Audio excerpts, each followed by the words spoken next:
Hello students, welcome to e-learning. We will study a lyrical poem, The Lake Isle of Innisfree by William Butler Yeats from Beehive, textbook in English for class 9th. It is a musical poem.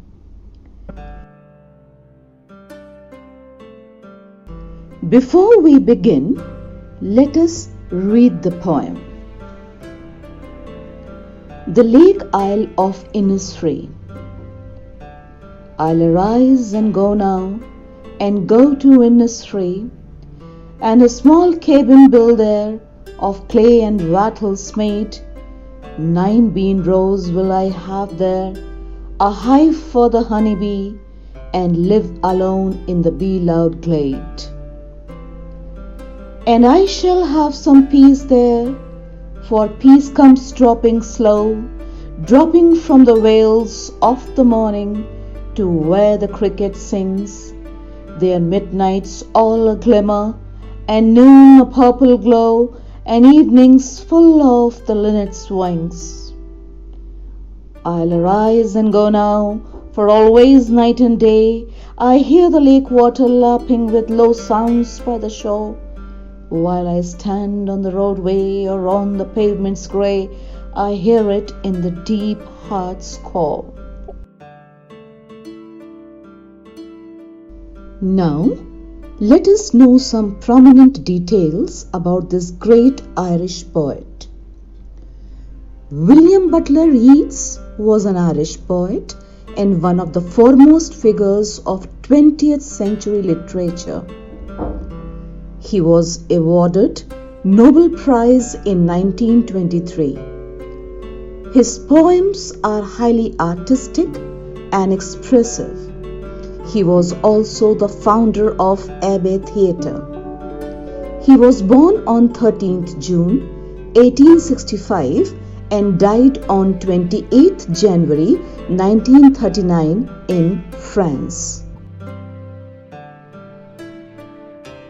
The first step to any learning is its introduction. So children, let us study the introduction of this poem. God has created endless beauty around us. The divine beauty is a fountain of eternal joy. Mother Nature has a great healing power.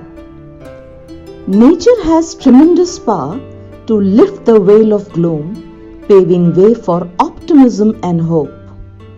Human beings must create a bond with nature. Friendship with nature is quite essential.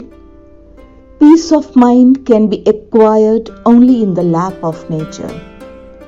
According to the poet, Innisfree provides him eternal and everlasting joy. He is deeply attached to this place. Next is literary devices. Here, I must tell you children that literary devices are techniques that writers use to express their ideas and enhance their writing. These devices strengthen the narrative and help readers to connect to the theme. Thus, the literary devices used in the poem are as follows. The Lake Isle of Innisfree is a 3-stanza poem. Each quatrain means set of 4 lines made up of 3 long lines and 1 short. The rhyme scheme is AB, AB, alliteration, assonance, consonance, imagery, allusion, symbolism, metaphor are the literary devices used in the poem. In fact, the entire poem is an extended metaphor in which Innisfree represents an escape from the reality. Let's know more about these devices with examples from the poem. The line numbers have been indicated so that you understand them clearly. Device number 1 is alliteration. I hear the lake water lapping with low sounds. Example 2 of alliteration. I hear it in the deep heart's core. The sounds have been indicated against each line. Second device is allusion. Example, I'll arise and go now and go to Innisfree. Third is imagery. Example 1. And a small cabin built there of clay and wattles made. 9 bean rows will I have there, a hive for honeybee. That explains visual imagery. Next example, and live alone in the bee loud glade, is an example of sound imagery. Next device is metaphor. Example 1, for peace comes dropping slow. Example 2, wails of the morning. Next example we find in line 10, I hear the lake water lapping with low sounds by the shore. Then comes a repetition, that is in line number 1, I'll arise and go now and go to Innisfree, the first line of the poetry. Next example, I'll arise and go now for always night and day. Symbolism is another device which is used in the poetry. Innisfree symbolizes peace and quiet. The cabin that the poet wants to build, it symbolizes a simple life free from distractions. The Lake Isle of Innisfree, as the title of the poem suggests, is all about a place known as Innisfree. Dear children, let's study the details about this place and try to find out that what is so special about this place that inspired the poet to compose this beautiful poem. So, about Innisfree. The Lake Isle of Innisfree is a place near the coast of Ireland, which is a small and uninhabited island on the Lake Loughill in County Sligo. The poem describes the isle as a much desired place if one longs for peace and natural beauty. This watery landscape is full of heart-stealing beauty. The poet uses Innisfree as a symbol. It is used to show that there is a place full of peace which allows people to escape from the hustle bustle of the city life.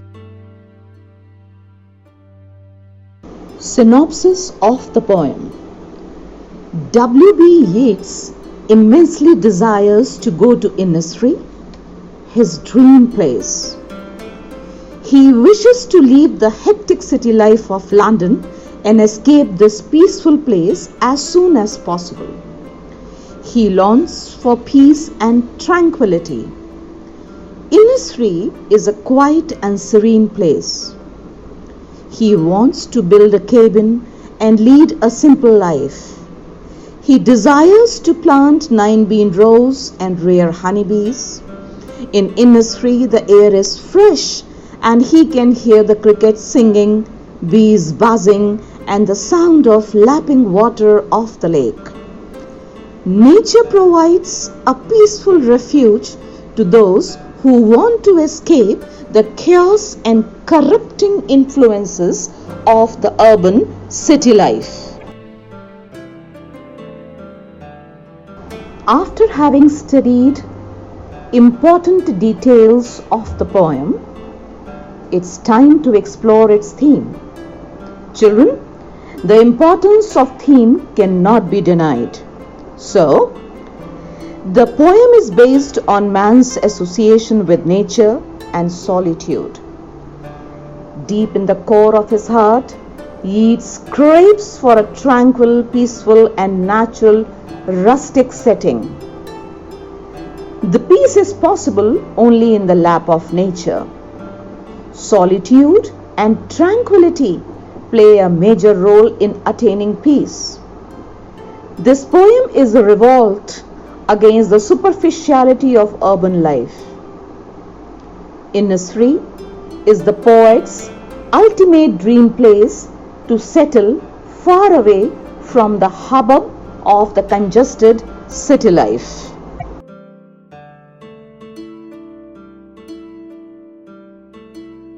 Explanation of stanza 1. I'll arise and go now and go to Innisfree, and a small cabin build there of clay and wattles made. 9 bean rows will I have there, a hive for the honeybee, and live alone in the bee-loud glade. The first stanza states an impatient desire of the poet to leave London and go to Innisfree, as he is deeply attached to that heavenly place. Then he expresses what all things he would do when he will settle down in that beautiful island. First, he would build a small cottage of wattles, that is clay and twigs. His dwelling place would be simple, quiet, and rustic. Next, he will sow a small bean field of his own with 9 beans planted in a row. He, being nature lover, will also have a hive for the bees. The melodious humming of the bees will be the only and the most captivating sound that will fill in the wonderful island. The explanation of stanza 2. The stanza, and I shall have some peace there, for peace comes dropping slow, dropping from the vales of the morning to where the cricket sings, their midnights all a glimmer, and noon a purple glow, and evenings full of the linnet's wings. The poet hopes to enjoy perfect peace in Innisfree, and he gives a very fascinating description of peace in the second line of the stanza. According to him, the peace comes there pouring down gently with the mist in the morning on the grassy fields where the cricket sings.